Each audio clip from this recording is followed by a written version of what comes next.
আসসালামু আলাইকুম। প্রিয় দর্শক, জাতীয় নাগরিক পার্টি মানে আমাদের সবচেয়ে কনিষ্ঠ যে রাজনৈতিক দলটা, যার বয়স এখনো 1 মাস হয়নি, সেই পার্টির ভবিষ্যৎ নিয়ে মানুষের মধ্যে এখন নানা ধরনের কথাবার্তা চলছে। মানে এই পার্টির আর অন্তিম গন্তব্য আসলে কি হবে, কোথায় যাবে এই পার্টিটা, কি করতে পারবে এই পার্টিটা। অথচ এই পার্টি নিয়ে কিন্তু অনেকের মধ্যেই নানা ধরনের আশাবাদ ছিল।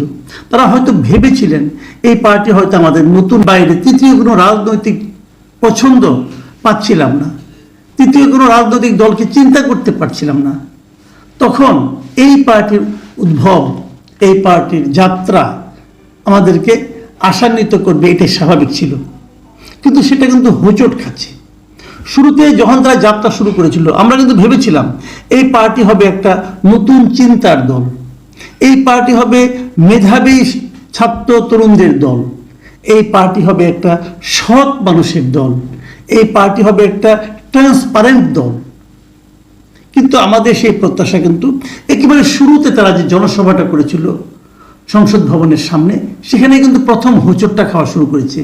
তারপর বিভিন্ন ঘটনা, এই 1 মাসের মধ্যে তারা যত কিছু ঘটনা ঘটিয়েছে, আমার বিবেচনায় তার কোনো একটা ঘটনাকে নিয়ে আমি আশাবাদী হতে পারিনি, আমি ভাবতে পারিনি এই তো চাই। বরঞ্চ একাধিক ঘটনা ঘটেছে যা নাকি আমাদের আশা। আজকে আলোচনা করব সেটা হলো 2 দিন আগে, গত শুক্রবার, ওনাদের একজন নেতা হাসনাত আবদুল্লাহ যে স্ট্যাটাসটা দিয়েছিলেন সেনাবাহিনীকে নিয়ে, মানে ক্যান্টনমেন্ট নিয়ে, সেটাকে কেন্দ্র করে যা যা ঘটনা ঘটেছে সেটার দিকে আপনারা একবার তাকান। আমি আজকে সোশ্যাল মিডিয়ায় একটা ফটো কার্ড পেলাম। সে ফটো কার্ডের উপর লেখা দৈনিক ইত্তেফাক, নিচে লেখা ইত্তেফাক.com.bd। আমি ইত্তেফাকের নাম নিয়ে বলছি না, যে ফটো কার্ডটা আছে, আমি তাহলে ফটো কার্ডে কি লেখা আছে সেটা আপনাদের দেখাচ্ছি। কি লেখা আছে? 4 জন নেতার ছবি দেওয়া হয়েছে। এই 4 জনই হলো এই জাতীয় নাগরিক পার্টির। সবচেয়ে উপরে এখানে এরা 4 জনই একটা পার্টির লোক, সেটা কি জাতীয় নাগরিক পার্টি। এবং 4 জনই এই পার্টির কিন্তু শীর্ষস্থানীয়, মানে শীর্ষ 2টি পদে না, এরা আহ্বায়ক না অথবা সদস্য সচিবও না, তার নিচের পদগুলোতে এরা আছেন। এবং মোটামুটি এরাই কেন্দ্রীয় নেতা, এরাই পোস্টার বয় এই পার্টি। এদের সবাইকে আমরা চিনি, বিভিন্ন টকশোতে এদেরকে আমরা দেখি, এদের কথা শুনি। এই 4 জনের বক্তব্য যদি আপনারা বিশ্লেষণ করেন, তাহলেই বুঝতে পারবেন এই পার্টির মধ্যে চলছেটা কি। এই 4 জনের বক্তব্য কিন্তু প্রত্যেকে আক্রমণ করেছেন বক্তব্যটা। কেন? শুরুটা করেছিলেন কিন্তু হাসনাত আবদুল্লাহ। উনি একটা স্ট্যাটাস দিয়েছিলেন, সবাই ফেসবুকে স্ট্যাটাস দিয়েছিলেন, ফেসবুকে একটা স্ট্যাটাস দিয়েছিলেন। সেখানে বলেছিলেন যে আর্মি কি বলেছে, আর্মি কীভাবে আওয়ামী লীগকে পুনর্বাসন করতে চায়, এটসেট্রা এটসেট্রা। তিনি সেখানে বলেছিলেন 11 তারিখে তিনি আর্মিতে সেনানিবাসে গিয়েছিলেন, যে কার সঙ্গে দেখা করেছেন, কি বলেছেন না বলেছে, এগুলো বলেছেন। আর হাসনাত আবদুল্লাহর এই বক্তব্যের প্রেক্ষিতে নাসিরউদ্দিন পাটোয়ারি বলছিলেন যে এই বক্তব্যটা সোশ্যাল মিডিয়ায় আসা ঠিক হয়নি।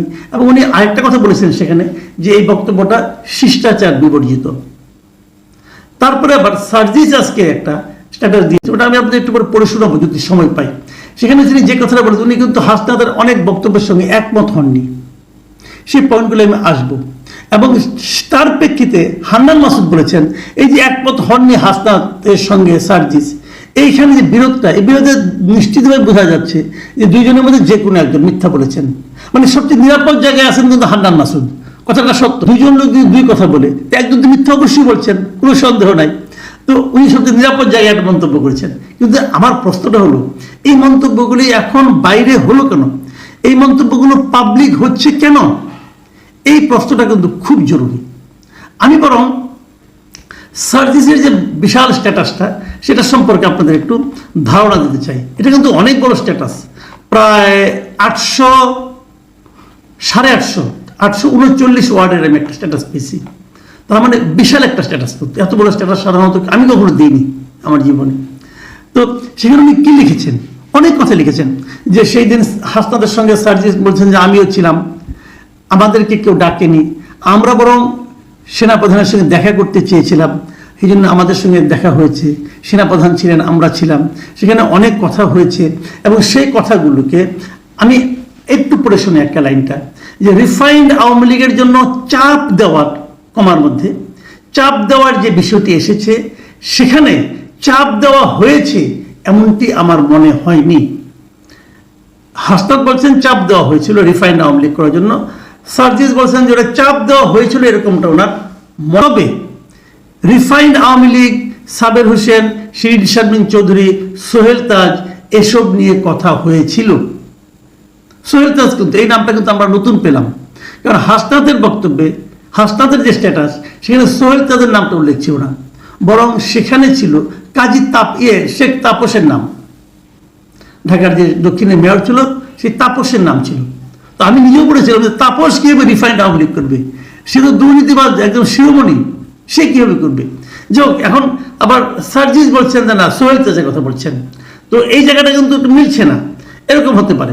আবার আরেক জায়গায় সার্জিস বলছেন যে টোনেই, কিন্তু যেই টোনে হাসনাতের ফেসবুক লেখা উপস্থাপন করা হয়েছে, আমি মনে করি কনভারসেশন অতটা এক্সট্রিম ছিল না।